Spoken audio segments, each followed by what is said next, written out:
Hey, Shalom. Let's start out by giving all glory, praise, and honor to Yahweh, Bahasham, Yahweh Shai, Bahasham, Rakak, Wadash. Double honors to the elders and apostles of the Great Millstone, and Shalom to the elect of Israel. This is Thamayim in Atlanta, and yesterday I came across this clip here showing these girls getting a nose job or rhinoplasty, and it completely changes them. But anyway, I looked in the comments and saw that this type of nose that they have with the little ridge there is called an aquiline nose or a Roman nose. And if you notice, you see Amalek, who's the so-called Ish people, the 1948ers, the small hatters. They do this often so that they can blend in with the rest of the population, hiding themselves, in essence. But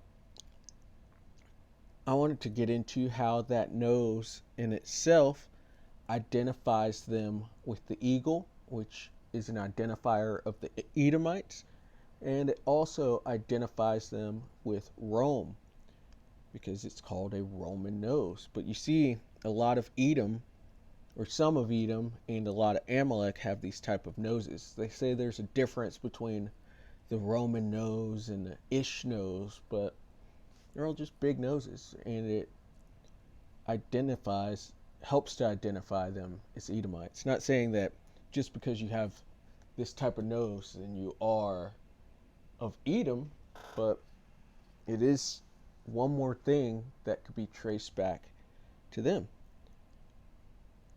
And so let's take a look at what a Roman nose is.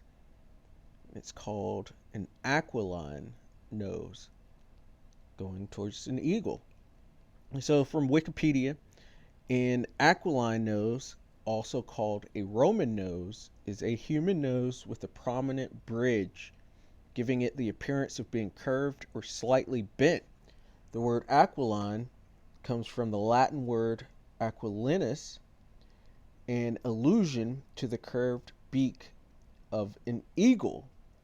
And you can see down here in this picture how that is shown with an eagle right there. It says, while some have ascribed the aquiline nose to specific ethnic, racial, or geographic groups, and in some cases associated it with other supposed non-physical characteristics like intelligence, status, personality, no scientific studies or evidence support any such linkage. As with many phenotypical expressions, e.g., widow's peak or eye color or earwax type, it is found in many geographically diverse populations. And we can't forget that Esau has spread himself around the earth, so that could be where this is coming from. And you see the images of it right there, especially with the eagle, with the Aquilinus. And you have in Acts Aquila, which his name goes into an eagle as well. But it says in racist discourse, especially that of post-Enlightenment Western writers, a Roman nose has been characterized as a marker of beauty and nobility. And that's what the Edomites have done. They've lifted up all of their characteristics as the standard, basically. So-called white skin being the standard, blonde hair, blue eyes, and you could throw in this Roman nose, this type of nose. It says a well-known example of the aquiline nose as a marker contrasting the bearer with their contemporaries is the protagonist of Alfred Ben's Oronoco. Although an African prince, he speaks French, has straightened hair, thin lips, and a nose that was rising in Roman instead of African and flat. These features set him apart from most of his peers and marked him instead as noble and on par with Europeans. So see that European beauty standard. And who knows? He could have been a tear, which is possibly where he got that aquiline nose and the straight hair and being able to say that he's on par with Europeans. That's just all Esau trying to boost up his characteristics as the standard for beauty. It says in the context of scientific racism, writers have attributed aquiline noses as a characteristic of different races, e.g. Jane Chisinowski claimed that it was a characteristic of the Arabid race, Armeniad race, Mediterranean race, and Dianairid race. In 1899, William Z. Ripley claimed that it was characteristic of peoples of Teutonic descent. The supposed science of physiognomy,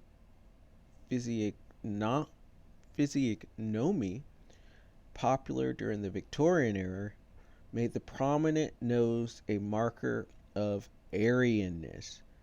And these Edomites, the Edomites being the so-called white man, including the Small Hatters, they're not the Aryans. The Aryans are Elamites or East Indians, but as you see, they go around and they take other cultures and put it on themselves.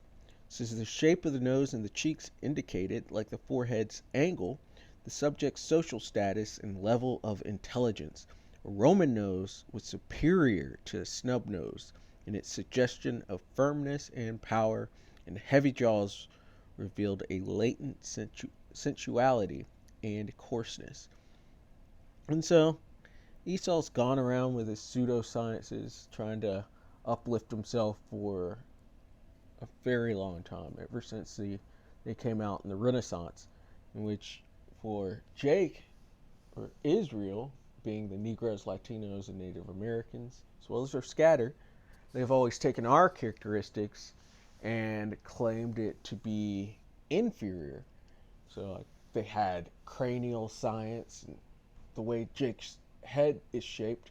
They've attributed that to low IQ and big lips, closer to monkeys, even though that's the exact opposite. Monkeys have thin lips, just like Edomites. And different characteristics they have of Jacob, they have classified as being inferior, while lifting up their characteristics as superior.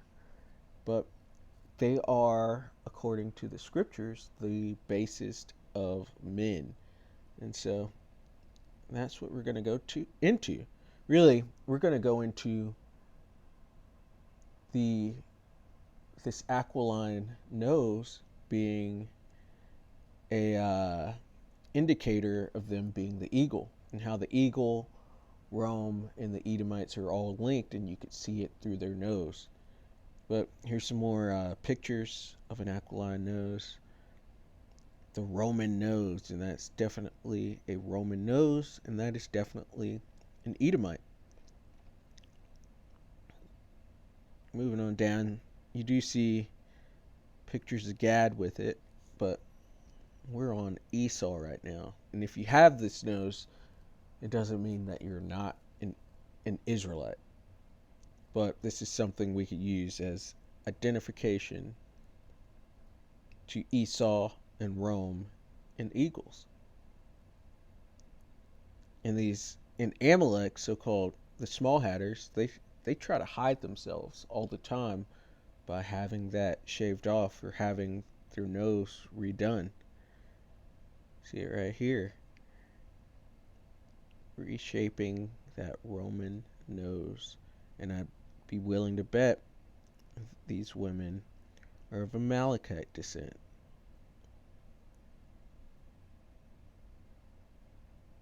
But yeah, let's get into the scripts.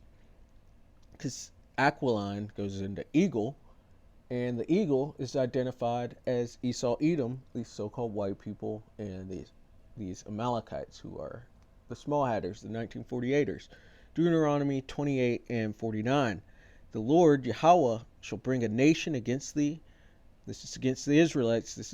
These are the curses that came onto the Israelites, the Negroes, Latinos, and Native Americans. From far, from the end of the earth, as swift as the eagle flieth, a nation whose tongue thou shalt not understand, a nation of fierce countenance, which shall not regard the person of the old, nor show favor to the young. These are the Edomites that it's speaking of. And they have been fiercely violent to their brothers Jacob. And there is a separation between us, even in the womb, and it made for two different nations to come out. And the nation of Edom has a identifying animal, which is the eagle. And you see it throughout the scripts. I'm going to show it one more time here in Obadiah 1 and verse 4. It says, though thou exalt thyself as the eagle, and this whole book of Obadiah is against the Edomites.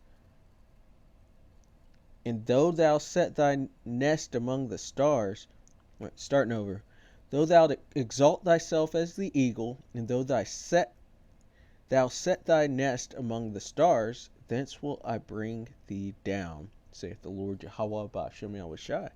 Just showing more that this eagle is definitely linked to the Edomites, because the eagle's a proud, prideful bird, flies above all the others, and very similar to the Edomites, who are proud, prideful, and their nest is above all of the other nations currently. But it's about to be flipped, and they are falling. They are being identified as being the Edomites. And the Edomites, according to 2nd Esdras 6 and 9, would be in power and influence at the end of their world. Esau is the end of the world. Jacob is the beginning of it that follows. These so-called white people and these small hatters are Edomites. These are the Idumeans. These are the bad guys of the script, the devil, because all they do is lie. And devil goes into deceiver. Jeremiah 49 and 10 says, but I have made Esau bare. I have uncovered his secret places. And Esau has been being exposed for a while now, with all the violence and crimes that he's committed over the years. And now we are exposing this Roman nose. And it says, and he shall not be able to hide himself, because that nose can't be hid. They do try to get their surgeries to make it go away, but that does help to identify them. It says his seed is spoiled, and his brethren and his neighbors, and he is not. Because the Edomites are the only nation that will not receive any repentance from the Lord. Their complete and total seed line is going to be done away with. You could go to Obadiah 1 and 18 to see that. And then let's end it off here in 2nd Esdras chapter 11 and verse 1. It says, then saw I a dream, and behold, there came up from the sea an eagle.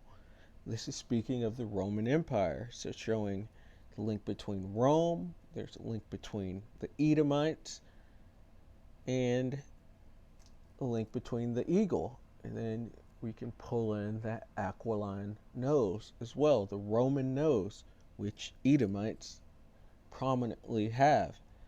It says, which had 12 feathered wings and 3 heads. There's 12 wings going into the Caesars, from Julius all the way to the Flavian dynasty.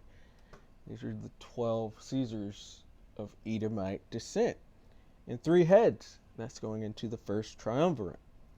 We're going to skip down to verse 5. It says, moreover, I beheld, and lo, the eagle flew with her feathers, and reigned upon earth, and over them that dwelt therein.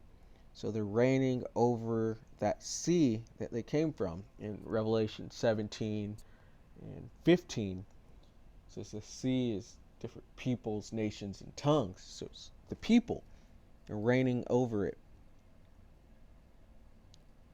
And I saw that all things under heaven were subject unto her, and no man spake against her, no, not one creature upon the earth, upon earth. Now, this goes into that beast in Revelation. Who can make war with the beast? You can't really go against the Romans because they were dreadful and terrible. You go into Daniel 7, and when they explain the Romans, the Roman beast, this is very similar stuff because it's the same beast. Rome.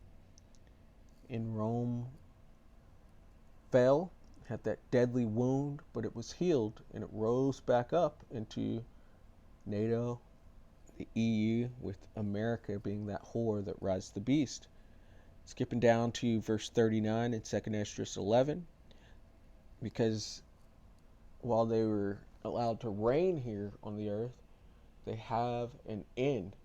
And that end goes into the exposure of them for being the wicked sons of perdition. And it goes into this is the last kingdom that will reign before Yahweh Shah returns and sets up the kingdom of heaven, which will go on forever and ever. But 2nd Esdras 11 and 39, art not thou it that remainest of the four beasts? Rome, this revised Rome, but this is chapter 11 is going into old Rome, ancient Rome, who I made to reign in my world, that the end of their times might come through them. And this end comes through the revision of Rome. And the fourth came and overcame all the beasts that were past, and had power over the world with great fearfulness, and over the whole compass of the earth with much wicked oppression. And so long time dwelt he upon the earth with deceit, because they lie about everything and they oppress wickedly. And it's been far too long of having this wicked world with these wicked rulers. And it says, for the earth that hast thou not judged with truth, because they are nothing more than liars. They lie about everything, including what an Edomite would look like. They go into all these different subjects, but why can't they just tell you what an Edomite looks like? And they'll try to tell you it's Ishmael, but Ishmael is Ishmael. The Middle Easterners are not the Edomites, in which the Edomites have spread themselves all around the earth, so there's going to be Edomites looking like all of the other nations as well.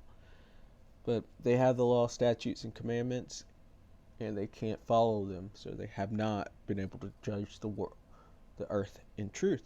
It says, for thou hast afflicted the meek, thou hast hurt the peaceable. The Israelites, when they came over to America, they slaughtered the tribe of Gad, who tried to help them and did help them, but they still repaid them with the sword, with bloodshed. Thou hast loved liars and destroyed the dwelling of them that brought forth fruit, and hast cast down the walls of such as did thee no harm. That's what they do. They come in all meek and then expose their horns, take your land, steal your resources, steal your women, put out all these deceitful and lying, hurtful philosophies as well. They are the wicked of the scriptures, and we're watching their downfall. Let's cast down the walls of such as did thee no harm. It's somebody who needs judgment there. It says, therefore is thy wrongful dealing come up unto the highest, and thy pride unto the mighty. And the sins of Babylon, the sins of Edom, have reached up to the heavens. It says, the highest also looked upon the proud times, and behold, they are ended, and his abominations are fulfilled. And so you had your time to rule the things that the Lord wanted you to do for prophecy, but now it's time to come down. And their last thing they have to do, besides coming out with great wrath, kicking off Jacob's trouble, they also have to push the MOTB, the mark of the beast, in which that's going to mark the ends of the times. Because with that, World War III is going to get kicked off extremely well. And then the nukes are going to fly, Yahweh Shai is going to return, he's going to deliver his elect, and then the kingdom will start. But the Edomites are just about done everything they need to do prophetically before they could be removed out of the way. The highest also looked upon the proud times, and behold, they are ended, and his abominations are fulfilled, and therefore appear no more, thou eagle, nor thy horrible wings, nor thy wicked feathers, nor thy malicious heads, nor thy hurtful claws, nor all thy vain body. Every bit of power is going to be taken away from these Edomites. Appear no more, thou eagle, nor your aquiline nose. Get out of here. It's that all the earth may be refreshed. It's that new heavens and that new earth, and may return, being delivered from thy violence, and that she may hope for the judgment and mercy of him that made her. And so I thought this was interesting. I'd never heard of an aquiline nose, but it helps to identify the wicked in which Edom, Esau, so-called white men, and these 1948ers, they ruled Rome, and the end comes through them.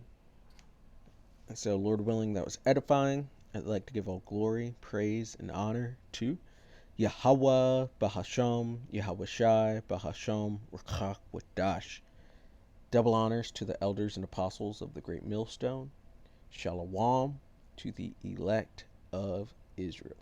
Shalom.